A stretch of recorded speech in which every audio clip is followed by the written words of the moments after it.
उसको दोबारा स्टार्ट हो गया है। एक्चुअल गवर्नमेंट पे इस चीज़ का डिसीजंस के असर गवर्नमेंट पे जरूर देखे जाते हैं, इंटरनेशनल रिलेशन पे भी इसका काफ़ी असर देखा जाता है। नेपाल पहले तो मोनार्की था, यहाँ राजतंत्र हुआ करता था, बाद में नेपाल में कभी लोकतंत्र आया, फिर चेंजिंग होती गई, फिर संविधान बना, कई सारी चीज़ें हुई। नेपाल में पूर्ण बहुमत की सरकार नहीं है, जैसे बिहार में है ना, 3 बड़ी पार्टियां हैं बिहार में, तो कभी इधर से उधर होते रहता है, वैसे ही नेपाल में भी सेम है कंडीशन है। अब नेपाल में इन 3 नेता लोग को पहचानिए यहाँ पर। ये हमारे शेर बहादुर दहुआ साहब, ये इंडिया के फेवर में, मतलब इनके साथ रहते तो इंडिया से रिलेशन ठीक रहता है। और ये हमारे केपी शर्मा ओली साहब है, केपी शर्मा ओली, ये चाइना का फेवर करते हैं ज़्यादा। इनका है पूरा चाइना, प्रो चाइना है, ये प्रो इंडिया है दहुआ साहब। अब ना ये पूर्ण बहुमत से बना सकते हैं, ना ये पूर्ण बहुमत से बना सकते हैं, तो इनके साथ किसी ना किसी एक गठबंधन की सरकार बनती है। तो गठबंधन में आ जाते हैं प्रचंड साहब। अब प्रचंड साहब की सरकार चल रही थी दहुआ साहब के साथ मिलकर गठबंधन में, तो इंडिया से रिलेशन ठीक ठाक थे। अभी यहाँ से गठबंधन टूट के प्रचंड साहब की गठबंधन हो गई है केपी शर्मा ओली साहब के साथ, तो अभी वो प्रो चाइना होते जा रहे हैं लोग। तो ओली साहब शुरुआत से ही प्रो चाइना है। आखिर इसके बीच में भूमि विवाद क्या है, और ये बहुत बड़ा इशू नहीं है, बट इसको ना एक वहां पर अमूमन लोकतंत्र की एक खराबी क्या होती है कि जब एक मेजॉरिटी और माइनॉरिटी के बीच में जब भेदभाव होता है, तो मेजॉरिटी और माइनॉरिटी में तो कई तरह की गवर्नमेंट की आइडियोलॉजी चलती है। वहाँ पे क्या है ना कि नेपाली की मेजॉरिटी है और माइनॉरिटी में वहाँ मधेसियाँ हैं। तो ये ओली साहब का है कि मधेसियों को मतलब भाई ये बाहर के हैं, ये है वो है, ऐसे करके, ताकि मतलब एक अपनी अपनी आइडियोलॉजी होती है चुनाव जीतने की यहाँ पर। तो जैसे भारत में कभी जातिवाद काम करता है, कभी माइनॉरिटी मेजॉरिटी काम करता है, कभी क्षेत्रवाद काम करता है, तो जिसको जैसे मन उसी तरह से वो जीतना चाहते हैं। तो ओली साहब का क्या है कि एंटी इंडिया सेंटीमेंट से वो जीतना चाहते हैं। कई बार वो एक बार बोले थे कि इंडियन कोरोना ज़्यादा खतरनाक है, कभी बोलते हैं राम जी हमारे यहाँ जन्म लिए थे, कई ऐसी उटपटा चीज़ें थी, काफ़ी दरारें आ गई थी रिश्ते। अभी मालदीव में देखिए मोइजू की सरकार आई है, बिना मतलब वो हल्ला कर रहा है वहाँ मोइजू कि इंडिया आउट।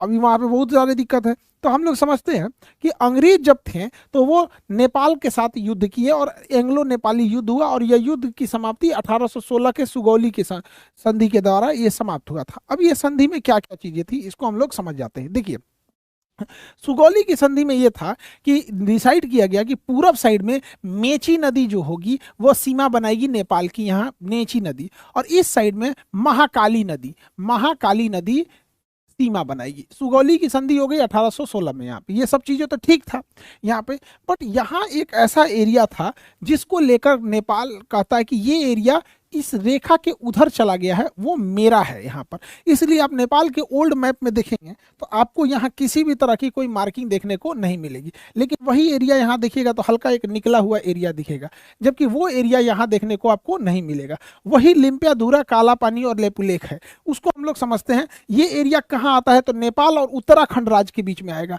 उत्तराखंड के पास। इसको हम लोग समझते हैं कि आखिर ये क्या चीज़ विवाद है, तो ये ही एरिया, ये जो हल्का सा नोक निकला हुआ है ना, उत्तराखंड में यही वाला एरिया है। तो देखिए ये उत्तराखंड का इधर हो गया, ये नेपाल हो गया। महाकाली नदी जो है वो 2 धाराओं से मिलकर बनती है वहां पर, उसकी एक शाखा निकलती है लिम्पियाधुरा से जो पतली शाखा है, सॉरी लेपुलेख से निकलती है जो पतली शाखा है, ये वाला शाखा पतली शाखा है। और इसी महाकाली नदी की एक शाखा निकलती है लिम्पियाधुरा से, और ये मिलके बना लेती है महाकाली नदी यहाँ पर मिलके। अब प्रॉब्लम कहाँ आ रहा है कि अगर इसका उद्गम स्थल लेपुलेख माना जाएगा तो ये पूरा एरिया भारत का हो जाएगा, लेकिन अगर इसी महाकाली नदी का उद्गम स्थल लिम्पियाधुरा को माना जाएगा तो ये एरिया नेपाल को चला जाएगा। यानी भारत और नेपाल के बीच में डिसाइड करेगी नदी कि किसके पास ये नदी है। तो देखिए ध्यान से, तो ये वाला अभी वर्तमान में भारत इसे मान रहा है। 1816 में जब सुगौली की संधि हुई थी तो अंग्रेजों ने लिम्पियाधुरा वाली इस नदी को कहा था कि ये वाला बॉर्डर रहेगा। तो 1816 में जनसंख्या भी नहीं थी, यहाँ कोई रहता भी नहीं था, लेकिन यहाँ से चीन से व्यापार करना इजी था। तो अंग्रेजों ने 1816 के बाद 1860 में इसका नक्शा में इसको माना, तो लेपुलेख को माना 1816 में यहाँ पर, तो ये वाले एरिया को माना। तो इसके इधर ब्रिटिश ईस्ट इंडिया तत्कालीन हो गई, इधर नेपाल हो गया। उस समय नेपाल ने न इस पे कोई आपत्ति जताई, ना इस पे कोई आपत्ति जताई। 100 साल तक कोई आपत्ति नहीं जताया गया। अब नेपाल का क्या कहना है कि ये लेपुलेख से ये नदी जो है इसका ओरिजिन हम नहीं मानेंगे, हम ये मानेंगे कि ये महाकाली नदी का ओरिजिन ये लिम्पियाधुरा से होता है। अब अगर इसे नेपाल मान लेगा लिम्पियाधुरा से हो रहा है, तो लिम्पियाधुरा बीच में एक जगह पड़ता है काला पानी, और ये जगह पड़ता है आपका लेपुलेख। तो लिम्पियाधुरा, काला पानी, लेपुलेख, ये पूरा एरिया जो है ये एरिया नेपाल को चला जाएगा। अब इसको ओली साहब राष्ट्रीय मुद्दा बना के चुनाव में कुछ फायदा चाहते हैं। लोकतंत्र की एक ये खराबी हो जाती है ना कि इलेक्शन जो होता है, पार्टी पॉलिटिक्स हमेशा से देश के ऊपर में अनमेच्योर देशों में देखा गया। जैसे इंडिया में भी देखिएगा ना, तो इलेक्शन में ना 140 करोड़ लोग रहेंगे यहाँ पे भारत में, कोई तारीफ कर रहा है किसी एक पार्टी की, बुराई कर रहा है किसी एक पार्टी की। अरे यार, तुम लोकतंत्र में इसलिए बने हो, राजा हटा के इसलिए बनाया गया था कि अपनी बात पे रहो ना, कि कौन सी पार्टी ज्यादा स्कूल खुलवाई, किस पार्टी में यूनिवर्सिटीज ज्यादा है ना। मतलब हम लोग किसी एक पार्टी के समर्थक और दूसरे पार्टी के कट्टर विरोधी हो जाते हैं। और ये लोकतंत्र के नए नवेले लोकतंत्र, जैसे हम लोग का तो 100 साल भी नहीं हुआ है एक देश के लिए 100 साल काफी कम टाइम होता है यहाँ पे, तो मेच्योरिटी कम रहती है। तो हमेशा से आप देखेंगे ना, तो व्यक्तिगत मतलब कोई किसी का कुछ खास डिमांड ही नहीं रहता है। इसीलिए देखिएगा भारत में धरातल स्तर पर सरकार बदलने से कोई खास फर्क देखने को नहीं मिलता है। पहले भी सड़क, नाली, मोहल्ले, अच्छी शिक्षा, इस सब के लिए लड़ रहे थे, आज भी वही लड़ रहे हैं। तो यही बात वहां नेपाल में भी है, वो इसी को मुद्दा बना रहे हैं। और वो अगर लेपुलेख की जगह लिम्पियाधुरा हो गया तो ये नेपाल को चला जाएगा यहाँ पे, तो यही विवाद है, यही एक्स्ट्रा एरिया आ जाएगा। हालांकि यहाँ एरिया में कोई रहता नहीं है, लेकिन भारत के हिसाब से देखिएगा तो ये कोना काफी जरूरी है, क्योंकि इसी पास पहाड़ थोड़ा सा डाउन है और यहाँ से नेपाल में चाइना जाया जा सकता है। और यहाँ हमारा कैलाश पर्वत है, यहाँ पे कैलाश मानसरोवर, वहाँ हमारा बहुत बड़ा तीर्थ स्थल है, शंकर जी का वो मुख्य स्थान कैलाश पर्वत ही है यहाँ पे। तो हमारे लिए ये स्ट्रेटेजिक रूप से जरूरी है। तो नेपाल और भारत के बीच में ये टेंशन बना हुआ है, यही वाला एरिया। हालांकि भारत और नेपाल को इसे सार्वजनिक मुद्दा न बना के एक टेबल पे बैठ के समझ जाना चाहिए कि अगर ये एरिया नेपाल का भी रह जाता है, हालांकि नेपाल का अपना तर्क है कि बहुत समय तक यहाँ का एरिया की जनगणना नेपाल में होती थी, तो भाई अब वो कई ऐसी चीज थी, नेपाल को भी तो 100 साल तक विरोध नहीं किया, उन्हें भी सोचना चाहिए इस चीज को। दूसरा, अगर नेपाल बहुत हठ धर्मिता अपनाते हुए इस एरिया को ले लेता है तो इसे केवल एक मनोवैज्ञानिक जीत कर सकता है, क्योंकि नेपाल की ना दुश्मनी चाइना से है ना भारत से। नेपाल और यहाँ भारत के लिए दिक्कत होगा इनकेस अगर भारत वहाँ वीजा और पासपोर्ट सिस्टम कर देता है। आज नेपाल से कोई भी आदमी बिजनेस करने भारत में आ जाता है और भारत के हजारों लोग नेपाल में बिजनेस करते हैं। हमारे यहाँ की लड़कियों की शादी बिहार में नेपाल में हो जाती है, नेपाल से लड़कियों की शादी बिहार में हो जाती है। इसे बेटी और रोटी का रिश्ता कहते हैं। तो जब कभी भी रिश्तों को हम तराजू लेके तौलेंगे ना, तो कहीं ना कहीं नेपाल के लोगों को भी लगेगा ना कि काफी ज्यादा मतलब ये लॉस होगा। बेटर होगा इस एरिया को लैंड ऑफ फ्रेंडशिप घोषित कर दीजिए कि दोस्ती का जमीन, भाई नेपाल भी रहो यहाँ पे, भारत भी रहो। नेपाल के सेना प्रमुख को भारतीय सेना अपना सेना प्रमुख मानती है और भारत की सेना भी नेपाल के सेना प्रमुख को अपना सेना प्रमुख मानते हैं। तो जैसे भारत का कोई सेनापति बनता है ना, तो उसे नेपाल के यहाँ ऑनररी सेना प्रमुख बना दिया जाता है, और वहाँ का भी यहाँ इतना खुशहाल रिश्ता है। भारत ने ऐसी कोई लड़ाई नहीं लड़ी है जिसमें हमारे नेपाली गोरखा भाइयों ने अपनी शहादत नहीं दी हो। तो इस एरिया को हम लोग, वैसे भी यहाँ कोई रहने नहीं जाता है, इस एरिया में इतना हार्श क्लाइमेट है, यहाँ कोई नहीं रहने जाता है। तो इसे एरिया ऑफ फ्रेंडशिप घोषित कर दीजिए कि भैया देखिए, हमारे सामरिक रूप से जरूरी है, आपको भी कोई सामरिक रूप से होगा जरूरी है। नेपाल के लोग पटना में आधा चाउमीन का दुकान, बिजनेस, ठंडी के दिन में कंबल, बहुत सारा नेपाल के लोग यहाँ के करते हैं। फ्रेंडशिप है यहाँ पे। जब तराजू लेके तौलेंगे तो इससे चाइना को फायदा होगा। और पर अनमेच्योर डेमोक्रेसी की ये खराबी होती है, चुनाव जीतने के लिए कुछ भी कर दो। हमारा तो ये सुझाव है, बाकी देश में ऊपर लोग बैठे हैं, लोग और नीतियां बनाएंगे। इस सुगौली संधि में ये वाला तो हो गया महाकाली नदी से जो विवाद का एरिया था। मेची नदी साइड में कोई विवाद नहीं है, एगो बिहार में नया विवाद है। सुगौली की संधि जब 1816 में हुई थी तो कहा गया था कि ये गंडक नदी जो है जब बिहार में प्रवेश करेगी तो इसके इस साइड वाला एरिया नेपाल का होगा और इस साइड वाला एरिया, नीचे का ये वाला एरिया भारत का होगा।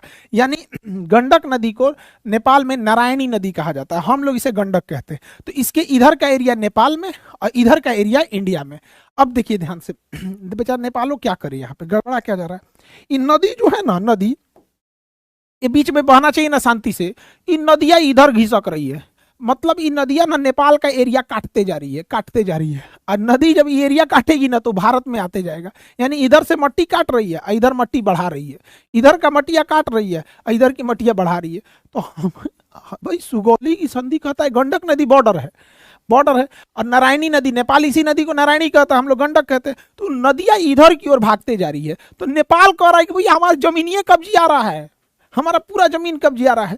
और नेपाल का यही एरिया जो नीचे का थोड़ा सा है ना खेती लायक है, बाकी तो पहाड़ है, कह रहा है कि भैया यही एरिया खेती लायक है, नदियां इधर भाग रही है, नदी को रोको, स्टॉप, लाल झंडा लगाओ यहाँ पे, स्टॉप।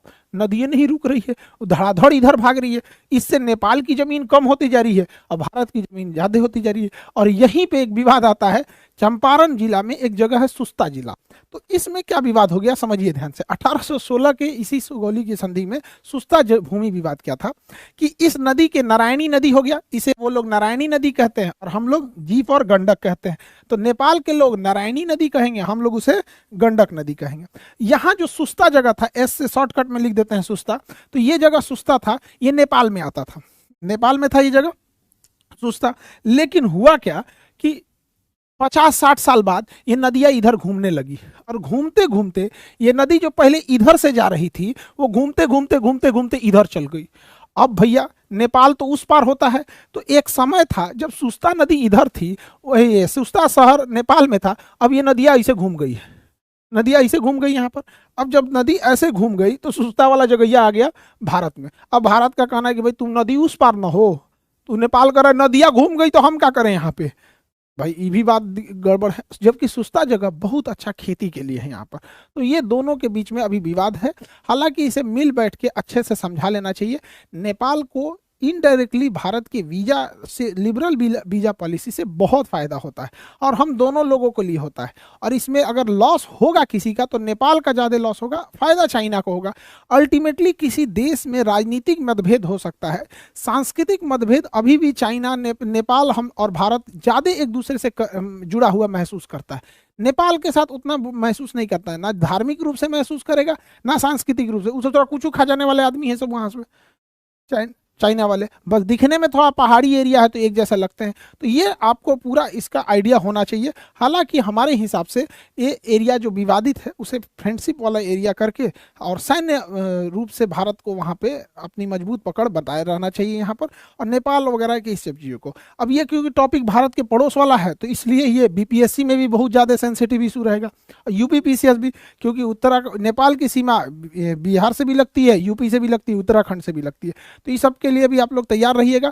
और यूपीएससी के लिए तो बापू सभागार में 6 अप्रैल, नीट वालों के लिए इवनिंग में और यूपीएससी वालों के लिए 6 अप्रैल को सुबह में 10 बजे। तो यह सब लोग बापू सभागार में मिलेंगे। वहां अब पटना में भी आप लोग का यूपीएससी का क्लासेज स्टार्ट हो जाएंगे। तो सब लोग कमर कस लीजिए, नीट वाले भी, यूपीएससी वाले भी, सब लोग। और आई होप आप इस टॉपिक को समझे होंगे। मिलेंगे नेक्स्ट क्लास में। जय हिंद।